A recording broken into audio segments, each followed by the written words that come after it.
In this session, we will try to uncover instance context.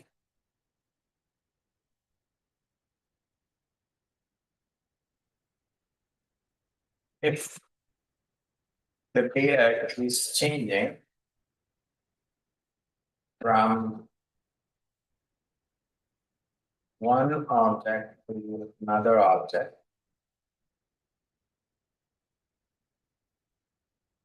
then we should go for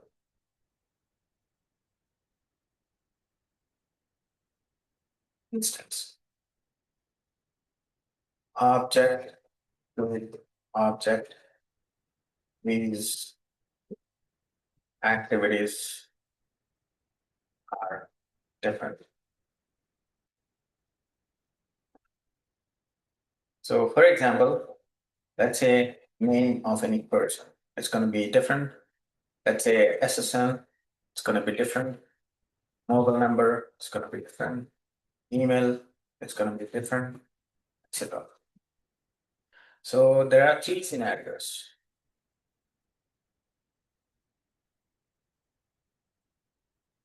Number one, instance variables. Number two, instance methods. Number three, instance blocks. So let's try to uncover each of these one by one. So let's first look at instance variables. If the value of variable is varied from object to object, then we should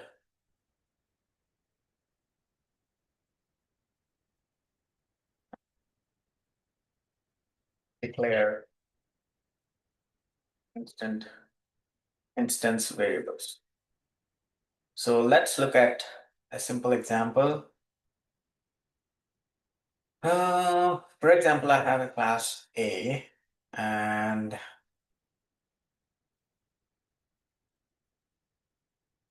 let's say I have an instance variable I. I'll remove all of this. And then in my main class or main method, I'll try to call or create an object one. Called new object A. I'll also create three more object 2, 3, 4. Then let me try to print this ordering line.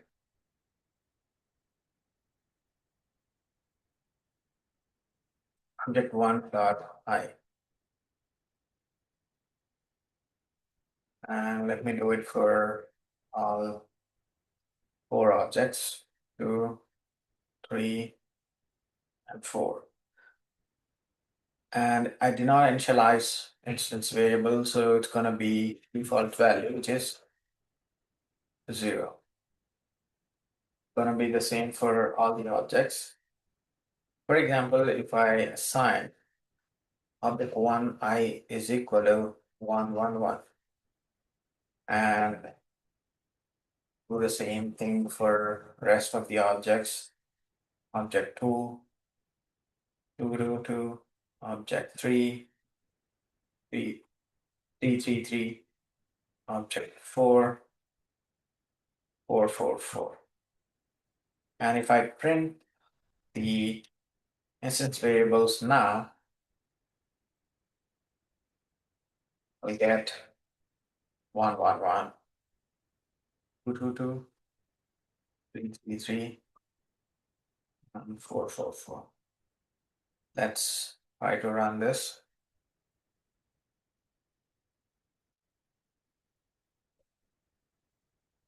File. Execute. I'll get 0000 111 222 333 444. That's how we declare instance variables.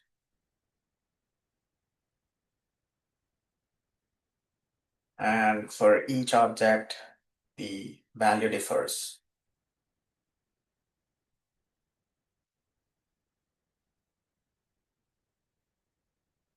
Now let's look at instance methods this time.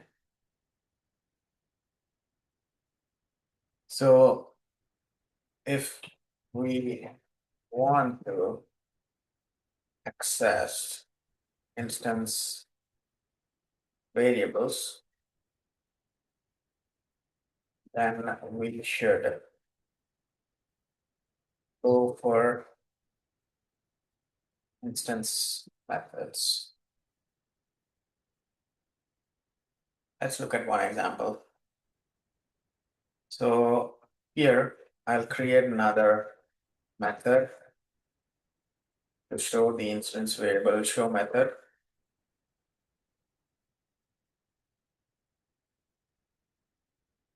And here I will print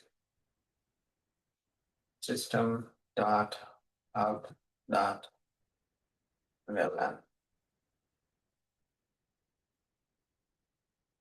The value of I base plus, and now I don't need to use system.println. I'll just use object one dot show I, and I'll do the same for all four. Object 2, 3, 4. Let me file this.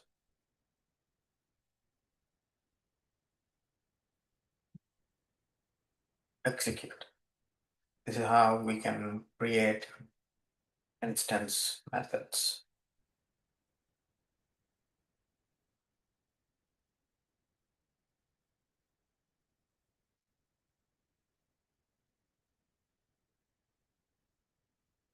Now let's go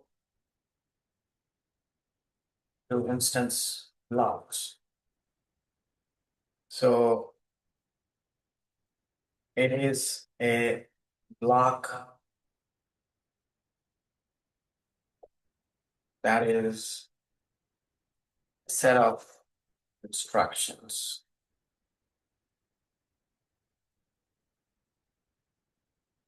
It is a nameless block, and it executes automatically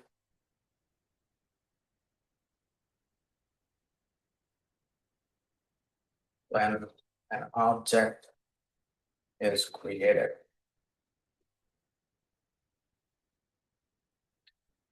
Let me give some example. For example, class A, and I will remove all of this. No name for this block, and I'll just say this is instance block. And I'll just create 4 objects. Let me run this, compile, and execute. So it has created 4 instance blocks.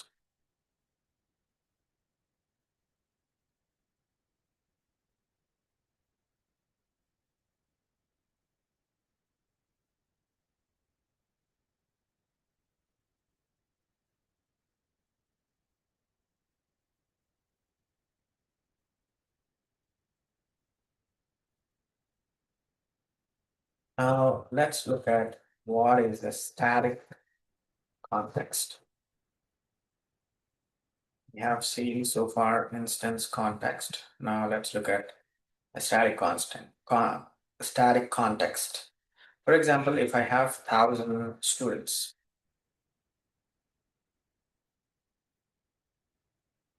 so 1,000 string objects for storing, say, email IDs, which will be unique. So 1,000 objects will be created. For example, I need to create 1,000 string objects for storing country of that student, and it's going to create 1,000 objects. But here, country is fixed. For example, all students are in USA. So the country is going to be USA. So for storing single string, we are trying to create 1,000 objects, which is wasteful resources. That's when we go for static. So what it has, one string object, but shared by all 1,000 students, which makes more sense. So what are different examples where we should go for static context? So for example, country name, as we discussed, or number of students in any particular class or anything like that, which is constant, and counter variables, etc. So there are three types in static context. One is static variables. Two is static methods. Three is static block, which is similar to instance. So let's explore one by one. First, let's look at static variables. A single copy will be created and shared by all objects. Let's go with an example. For example, I have int I and then static int j. And let me create 4 objects and then try to assign object 1 dot I is equal to 1 1 1 and 2 3 4 object 2 2 2 2 object 3 3 3 3 object 4 4 4 4. Then if I create object 1 j, which is static, and I'll assign 7 7 7. And now let me try to print all these values. System out print line obj1 dot I, and it's gonna be 1 1 1. Let's do 2 3 4 and then obj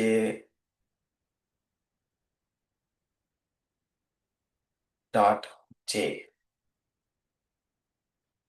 So this is going to be object 2, which is going to be 222, object 3, which is going to be 333, object 4, which is going to be 444. And now I'm printing object 1.j, which is going to be 777. So if I do print for rest of the objects, like static is shared by all the objects, it should print 777 for all of these. Let's try to compile and execute. So if I change this, or maybe I leave it here, and then in the next, I'll assign it as 888.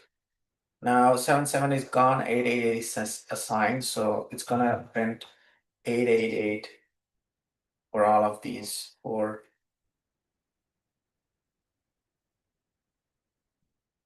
Let's try to compile and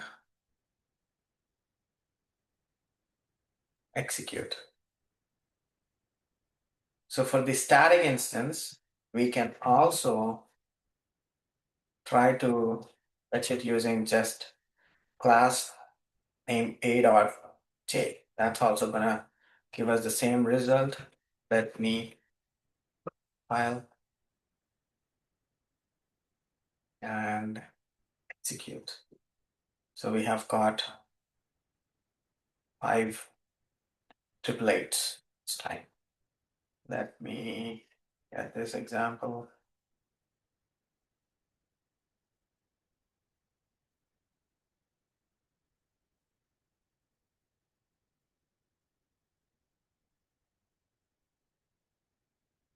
Now let's move on to static methods.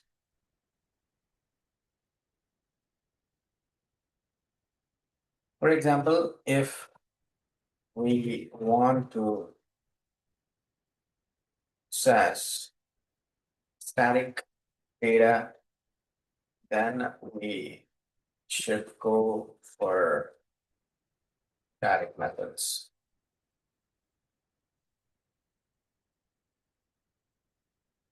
We can call static methods by using either object or class name. Both are just fine. Let's see an example. For example, if I have void method 1,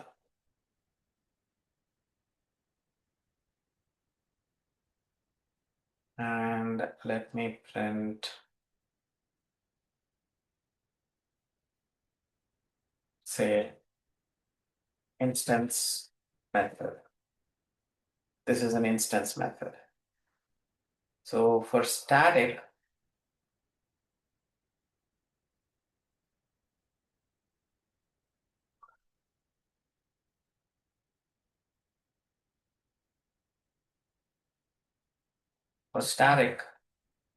I will use the static keyword void m2 and say static method.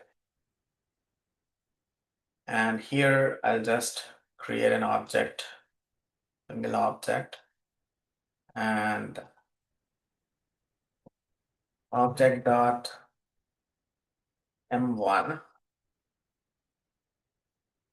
which will get the instance method, object dot m2, which will get the static instance. I can also use a dot m2 for static instance like we discussed. We can use object name or class name. Let me compile.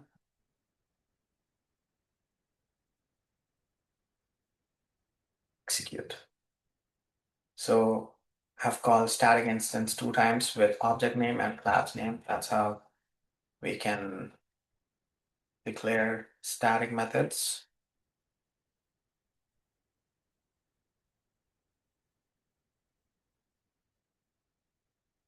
Now let's uncover static blocks. It will execute automatically when a class is loading.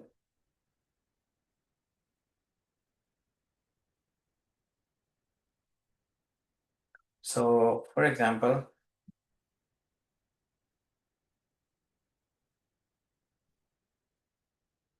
static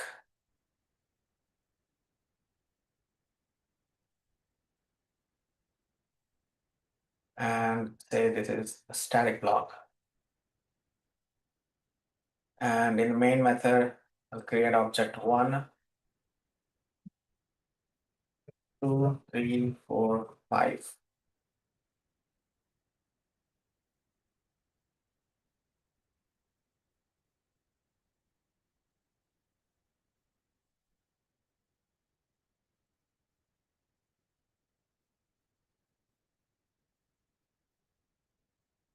Let me compile.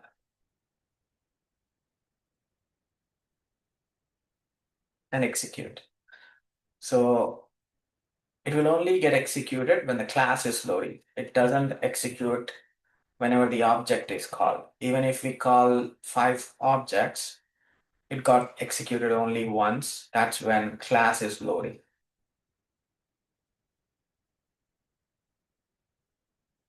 Let's move on. This is one important keyword, which is this keyword.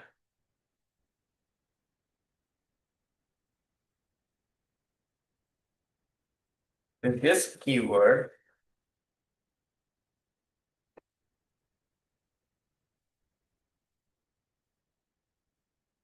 in Java is used to refer the current class object which is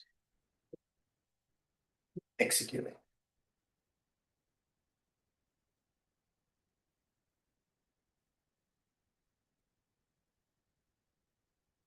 So we can use when to refer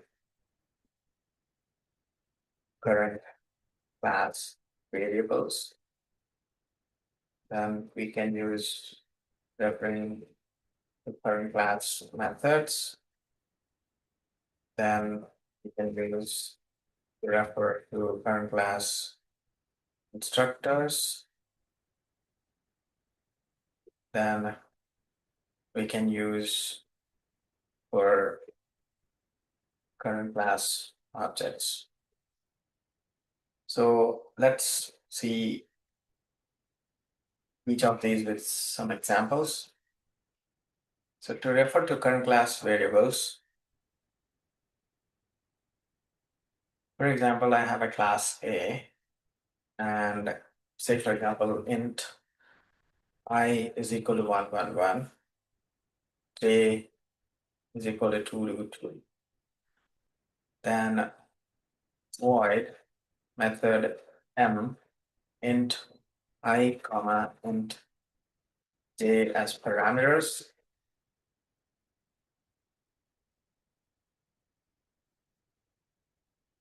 And here system out print line, let's suppose I value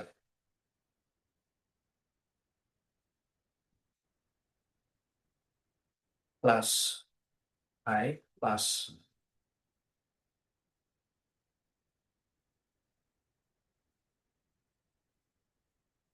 j value j. This is what I'll print for now before using this keyword. So here I will just create an object, say A, and try to run this before we use this keyword. Compile, execute. So I have not called any method. So if I call a dot m is equal to 333, comma 444, then I should get the I and j as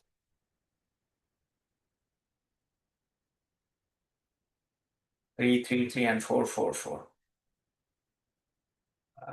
I'll use a space here. So, for example, I need to access these I values. So for that, what I'll do, I'll use this dot I and this dot j. So now if I run it, I'll get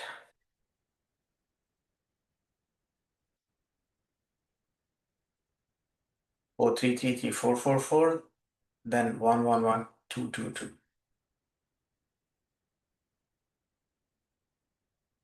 This is how we can refer the current class variables using this keyword.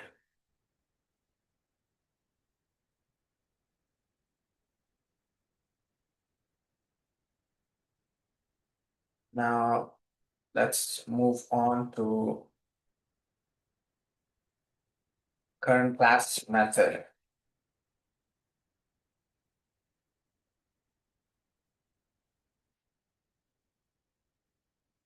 Let me change this class name to demo. And I have int a, comma, b, and then I'll create a constructor demo with two parameters, int a and int b. Then I'll assign this dot a is equal to a,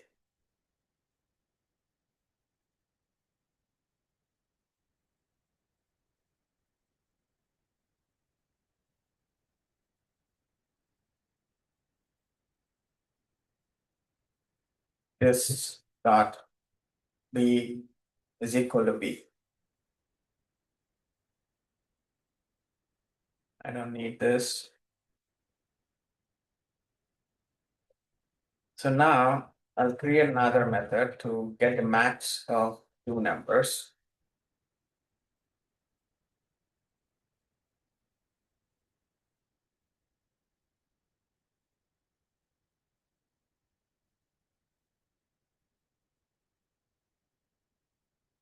So here, return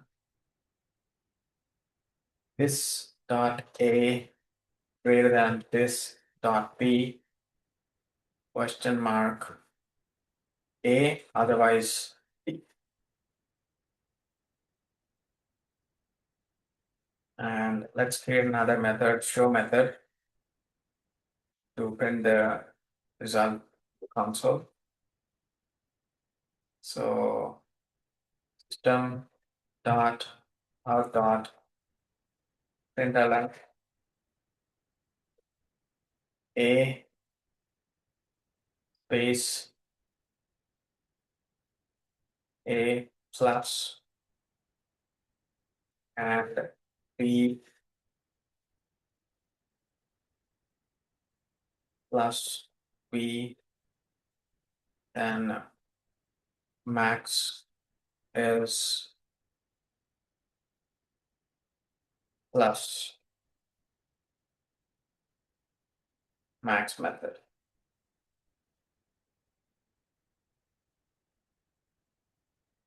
So now I'll create a demo object, new demo, and I'll pass 23, comma 45 and call object dot show method. Let's try to compile, execute this.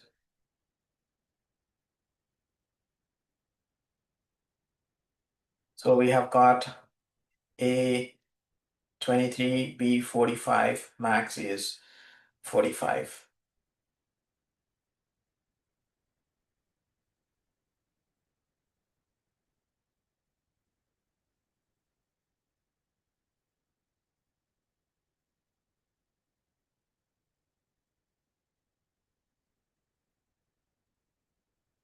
For example, if I wanted to make this method private and do not show the implementation to the user, then I'll change this to this dot max and try to run this again, compile and execute. That also works perfectly, but we just made the implementation method a private, so we abstracted the logic.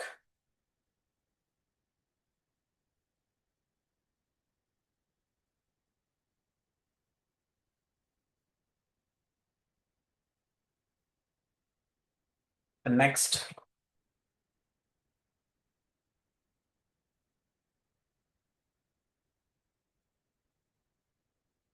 refer to current class constructors. We have, let's create a constructor demo and make this empty, and let's say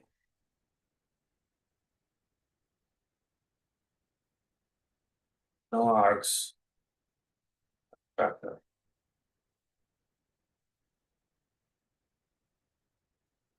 And create another constructor, say int I, then int arg constructor. And let's say next constructor with double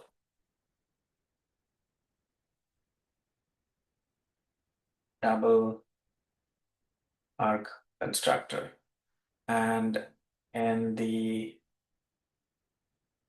main method, we create a new demo object, and we don't need the arguments to call the first one. Let's execute this one.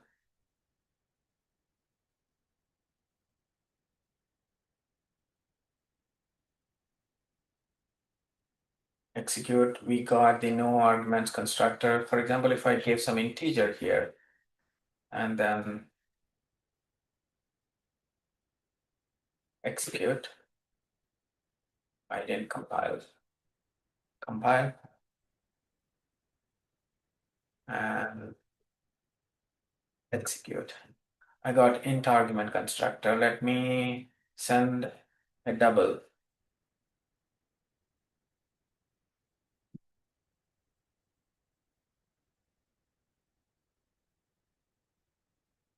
Execute, I got double arg constructor. And here, if I wanted to call no argument and int argument, even if we send a double, then what I can do, I can use this keyword, this no argument, and then this some integer value. So even if I send a double, I'll get the compile. Let me take one at a time.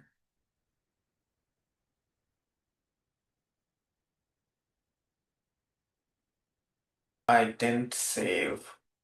Okay. Compile and execute. So I got no argument and the double argument. This time I'll comment no argument one. File.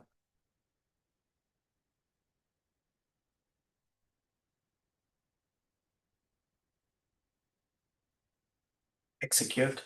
I got int and double this time.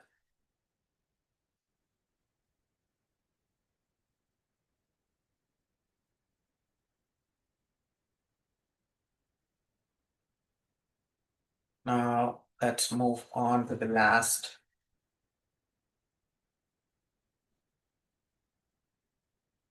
How to refer to current class objects. Let's look at the demo method 1. And here I'll call the demo D itself, new demo.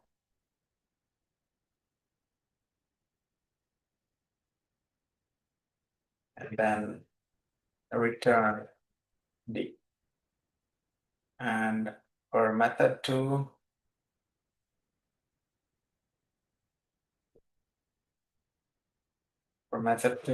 I'll just use return this keyword.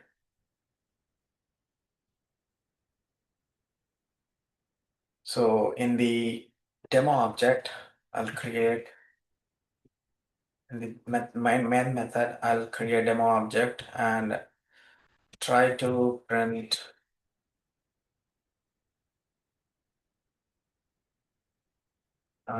print ln object.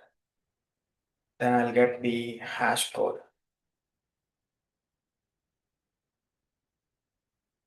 Hash code value of this object. Let me try to file and execute. So I got the name at rate hash code value in hex format.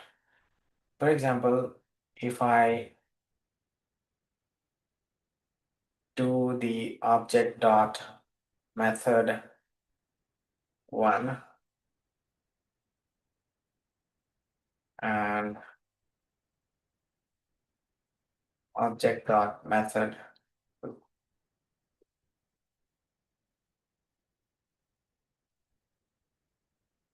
file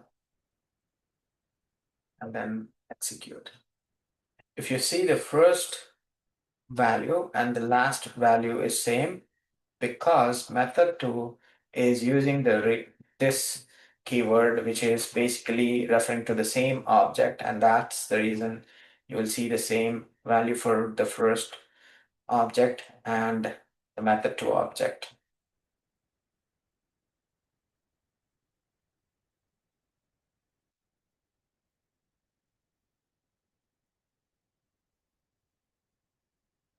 This is how you can refer to current object using this keyword. I'll stop here.